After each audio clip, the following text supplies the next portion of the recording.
السلام علیکم ورحمۃ اللہ وبرکاتہ۔ جب انسان کا دل اس بات پر پوری طرح مطمئن ہو جائے کہ پیغمبر اللہ کے منتخب بندے ہوتے ہیں جنہیں وہ اپنا پیغام وحی کی صورت میں پہنچاتا ہے، تو اب سوال یہ پیدا ہوتا ہے کہ آخر ہم کس نبی کی تعلیم پر ایمان لائیں؟ کس کی تعلیم اس وقت اصلی حالت میں بغیر کسی تبدیلی کے موجود ہے اور مکمل بھی ہے؟ تو آئیے آج ہم ان سوالات کے جوابات تلاش کرنے کی کوشش کرتے ہیں۔ یہ وہ وقت تھا جب تمام انسانی قوموں کے لیے ایک آخری نبی حضرت محمد صلی اللہ علیہ وآلہ وسلم کو سرزمین عرب میں پیدا کیا گیا اور انہیں اسلام کی پوری تعلیم اور قانون دے کر بھیجا گیا کہ اسے سارے جہاں میں پھیلا دیں۔ دنیا کا جغرافیہ اٹھا کر دیکھیں تو معلوم ہوگا کہ تمام جہاں کی پیغمبری کے لیے سرزمین عرب سے زیادہ موزوں اور کوئی جگہ نہ تھی، کیونکہ یہ ملک ایشیا اور افریقہ کے عین وسط میں تھا اور یورپ سے بھی بہت قریب تھا۔ نبوت کے لیے اس زمانے میں عربی قوم سے زیادہ موزوں اور کوئی قوم بھی نہ تھی، کیونکہ ان میں وہ تمام انسانی خوبیاں موجود تھیں جو کہ اسلامی انقلاب برپا کرنے کے لیے کسی قوم میں موجود ہونی چاہیے۔ وہ بہادر تھے، بے خوف تھے، فیاض تھے، عہد کے پابند تھے، آزادی پسند کرنے والے اور کسی قوم کے غلام نہ تھے۔ ان میں بہت سی برائیاں بھی تھیں جس کی وجہ صرف یہ تھی کہ ان میں 2500 برس سے کوئی نبی نہیں آیا تھا۔ عربی زبان کو دیکھیں تو معلوم ہوگا کہ بلند خیالات کو ادا کرنے اور دلوں میں اثر پیدا کرنے کے لیے اس سے موزوں کوئی زبان نہیں۔ قرآن جیسی کتاب کے لیے ایسی ہی زبان کی ضرورت تھی۔ 1400 برس پیچھے پلٹ کر دیکھیں، تب دنیا میں نہ فون تھے، نہ تیز رفتار ذرائع آمد و رفت، نہ چھاپا خانے تھے، نہ انٹرنیٹ، اور ساری دنیا سے الگ تھلگ ایک عرب کا ملک جہاں تجارت کے لیے بھی مہینوں کا سفر کرنا پڑتا تھا۔ ملک میں گنتی کے چند آدمی تھے جو پڑھنا لکھنا جانتے تھے، مگر اپنی ہی زبان کی حد تک۔ وہاں کوئی باقاعدہ حکومت تھی نہ قانون۔ جس کا بس چلتا کسی کو بھی مار ڈالتا اور اس کے مال پہ قبضہ کر لیتا۔ بدکاری، جوئے اور شراب کا بازار گرم تھا۔ حلال و حرام کی کوئی تمیز نہ تھی۔ آزاد خیال اتنے تھے کہ کسی حاکم کی اطاعت قبول کرنے کو تیار ہی نہ تھے، مگر جو گردنیں کسی کے آگے نہیں جھکتی تھیں وہ پتھر کے تراشے ہوئے بتوں کے آگے جھک جاتی تھیں۔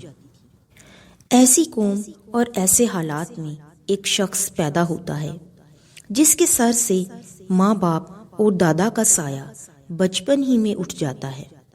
ہوش سنبھالتا ہے تو عرب لڑکوں کے ساتھ بکریاں چرانے لگتا ہے۔ جوان ہوتا ہے تو سوداگری میں لگ جاتا ہے۔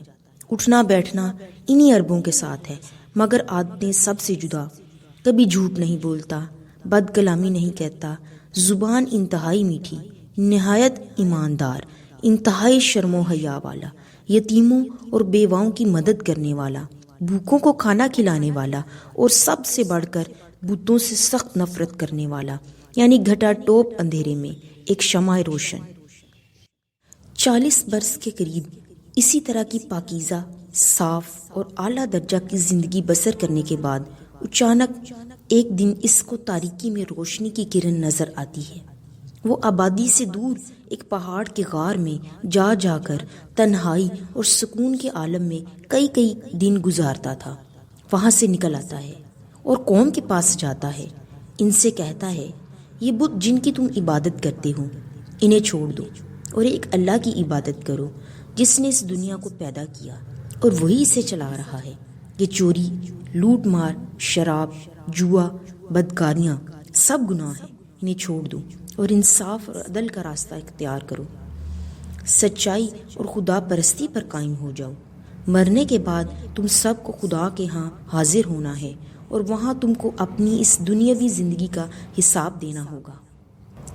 جاہل قوم نے اس نیک شخص کو صرف اس قصور میں ستانا شروع کر دیا کہ وہ ایسی باتوں کو برا کیوں کہتا ہے جو باپ دادا کے زمانے سے ہوتی چلی آ رہی ہیں۔ اس قصور پر اسے گالیاں دی، پتھر مارے قتل کی سازش کی، یہاں تک کہ اسے وطن چھوڑنے پر مجبور کر دیا۔ یہ سب تکلیفیں اس انسان نے کس کے لیے اٹھائیں؟ صرف اسی لیے نہ کہ وہ اپنی قوم کو سیدھا راستہ بتانا چاہتا تھا۔ اس کی قوم اس کو بادشاہت تک دینے پر آمادہ ہو گئی، صرف اس شرط پر کہ وہ ان بتوں کی مخالفت کو چھوڑ دے، مگر اس شخص نے ان کی ساری چیزوں کو ٹھکرا دیا۔ پھر دیکھو، جب یہ شخص اپنے غار سے تعلیم لے کر نکلا تو کتنا بڑا انقلاب برپا کر دیا۔ اب وہ ایسا کلام سنا رہا تھا جو بے انتہا فصیح و بلیغ تھا کہ عرب میں کوئی اس کلام کی مانند ایک صورت تک بنا لانے سے عاجز تھا۔ خود اس شخص کی اپنی تقریر اور اس کے کلام کے درمیان نمایاں فرق تھا۔ اس ان پڑھ صحرا نشین نے ایسی باتیں کہیں جو بے حد حکیمانہ اور دانائی پر مبنی تھی۔ اس امی نے اخلاق، معاشرت، معیشت، سیاست اور انسانی زندگی کے تمام معاملات کے متعلق ایسے قانون بنائے جو ہر لحاظ سے مکمل تھے اور اس قدر پرفیکٹ ہیں کہ ان میں ترمیم کی کوئی گنجائش نظر نہیں آتی۔ آج 1400 سال سے زائد عرصہ گزرنے کے بعد بھی جہاں جہاں بھی انہیں نافذ کیا گیا، وہاں وہاں ان کے انتہائی مفید نتائج ہی نظر آئے۔ اس نے 23 برس کی مدت میں اپنی اخلاق، اپنی نیکی و شرافت اور اپنی اعلیٰ تعلیم کے زور سے اپنے دشمنوں کو بھی اپنا دوست بنا لیا۔